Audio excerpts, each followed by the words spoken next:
Hello and welcome everyone to the third episode of the ESCDaily Show from Lisbon. This is the last episode in this setting actually, because from next week on we will bring it to you live. But now that we're still in week one, I welcome Daniel Gould, professional gambler, and Erik Bolks from OGAE International. Erik, if I can start with you. As I just said, we're going into the second week. That's the week when all the fans will be arriving this weekend probably here in Lisbon. What can they expect from the fan experience in this city?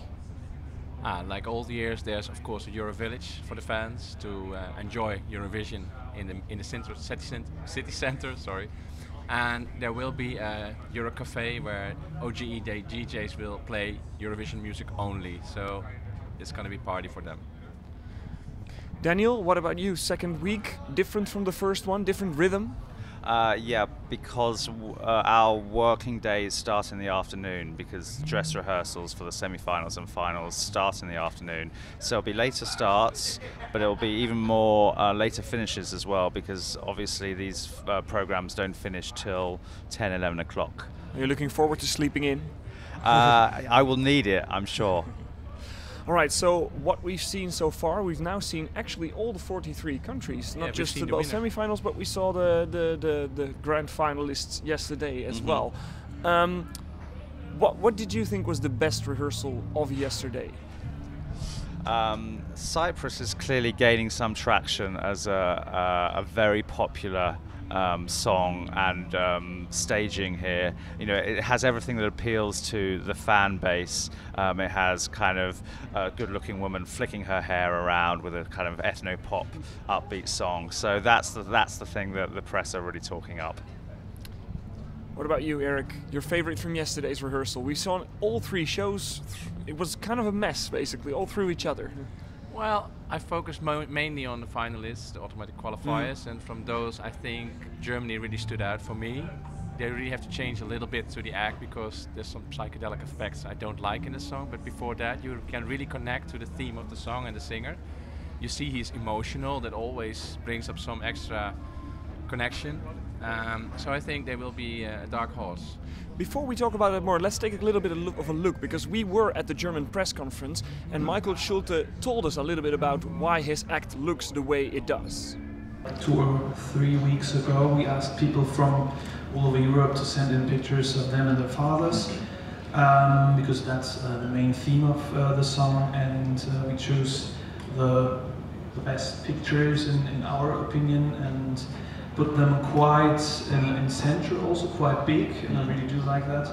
And we also have some smaller pictures coming together at the end of this section. And it's just to let everyone know that it's not only my story, because I think everyone knows that's about me and my story and my father, but it's more also a song to maybe help other persons or people that are in the same situation. And we have what starts in chorus 1 to just get in some pictures to the words, because I know that not everyone is capable of speaking English, and I think it's just a good way to really get everyone to understand what the story is about. And then of course we have like the big final where we really want to show the great arena. It's not just my story, it's everybody's story. Well, I should say from personal experience, I know that a lot of people can be affected by the theme of this song, and especially with all the photographs, that part of the song actually works visually pretty well, don't you think? Yeah, I mean, it's very literal, so they really hammer home the lyrics of the song first, and then in the family album, it's very obvious what it relates to, the family album picks. So that all works great, but I agree that the final 30 seconds, it veers off into something else that it doesn't fit with what's gone on before. The shapes spiral, they turn into red and black instead of white and black, and it all becomes a little bit psychedelic, and it looks like you're having a bad trip. You spoke actually to someone from the German delegation about that, didn't you, Erik? I saw you talking to her. The head of press, she was in the press center and she was questioning, and we said, well, most people in the press center were really overwhelmed by the performance, but until the bridge, then the circling starts, and she was okay. I'll tell that to the delegation. So maybe they will change something. They still have, of course, one other round. Like we're now almost all the semi-finalists have had their second round, but the big five and Portugal, they have another chance tomorrow. So we'll see what Germany looks like then. I guess for you as a punter, the most interesting performance though was France from yesterday. If you look at the outright market anyway. It was. France was the one contender rehearsing yesterday that it was third favourite before it rehearsed. It drifted slightly after the rehearsal, as indeed a lot of contenders have had, because people watch it and they go, oh, I don't think that's the winner, but we kind of feel like we've said that 43 times now. But anyway, so France, it was pretty much as I expected. In terms of the movements that the pair went through. I think two things people were disappointed by were there was no attempt to get the message across beyond doing what they did. So for non-French speakers, there's a sense that they don't understand what's going on. And secondly, I think there's a sense that the charisma doesn't burn through the screen quite enough, and actually Monsieur is the weaker link here rather than Madame. Monsieur looks like he would rather be reading Sartre in a French cafe, so they just need to work on those things. Do you think it has to do with no LED screens here this year? Maybe because those images. Yeah, that makes a difference. They could have produced those images, and that would have really forced commentators to say this is what it's about. I have to tell you because these are the screens that they're showing. Otherwise you won't understand it. Like Italy with the words and all the phrases in different languages projecting. So that's right. I wish they'd come up with something like the Italians have. Yeah, as you said, Italy has a bigger story. France has a bigger story. But I found myself wondering over the past few days, what is the story of this Eurovision Song Contest? What is the thing? Like in hindsight, we can say that Salvador's hard problems last year dominated a lot of the dialogues. What's the story this year? It's not quite so clear this year, but there are two suggestions. One is Alexander Rybak returning as a winner, as a former winner for Norway, so he's a recognisable face. And the second one is Israel's Netta, because she has such an individual look, and it's such an individual song with the chicken noises and everything else. So if I imagine the British front pages on the Saturday morning giving us a picture to tell us that it's Eurovision, my guess would be that it would be Netta or Rybak on that front page. Or Moldova. Moldova is great. It's a fabulous. We've just watched the next rehearsal, and that will go down very well with the Brits. Yes. So Netta, she obviously has the most actual story to tell as well. The whole Me Too discussion. Yes, exactly. She has a message too. But that doesn't come across as well.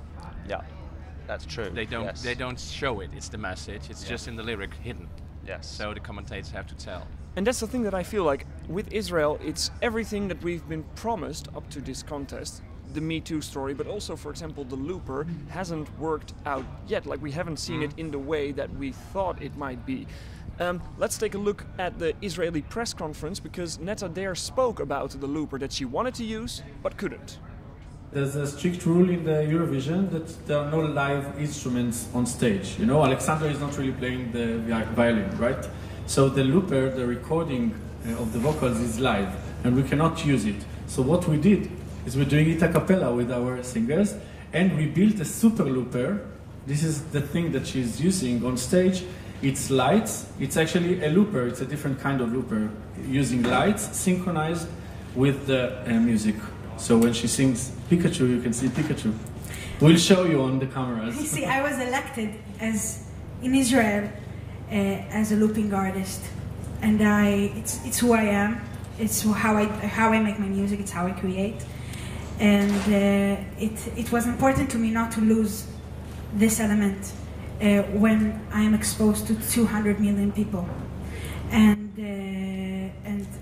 when we created a song, we were relying on the rule that there are no previous recordings allowed on playback.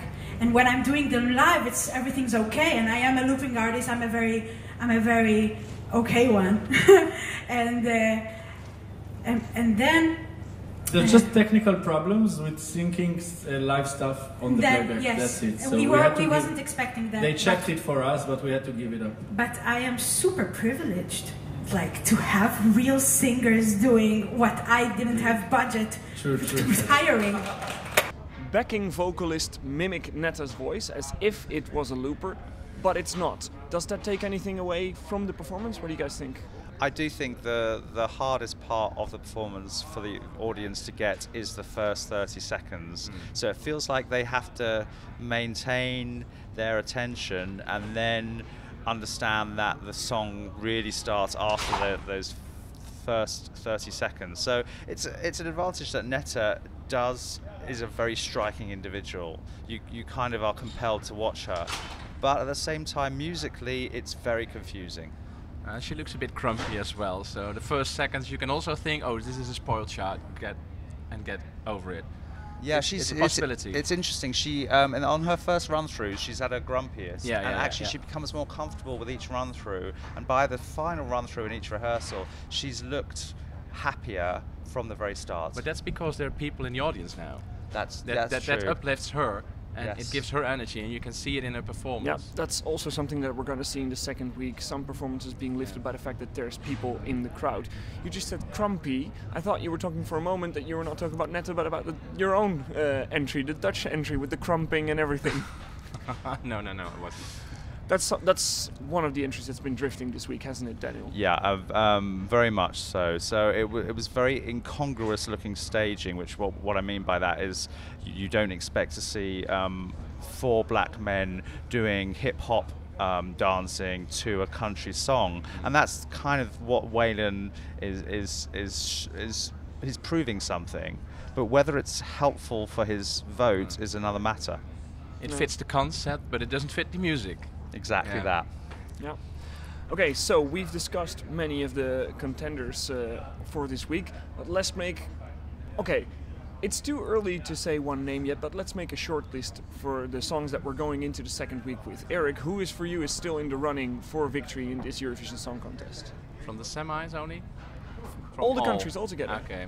If I had to make a list, I would say dark horse is Germany and Estonia, but I would bet on Norway. It's not my favorite, but I think it will do well. So the 3 I'm going to mention are Israel. I'm still going to keep the Czech Republic in there because Miklas seems to have recovered, but I will also mention Norway too. Yeah, so we have a top 5. So we have a top 5 of contenders, and Alexander Rybak is in there as well. Will he become the new Johnny Logan, the one who wins the Eurovision for the second time? We're going to find out all about that in the second week, and you can follow that second week on ESCDaily.com, not just through our live blogs, our videos and content, but also through 3 more episodes of the ESC Daily Show, all of them broadcast live on Facebook. We're going to tell you more about that on the website, but for now I'm going to say thank you for watching.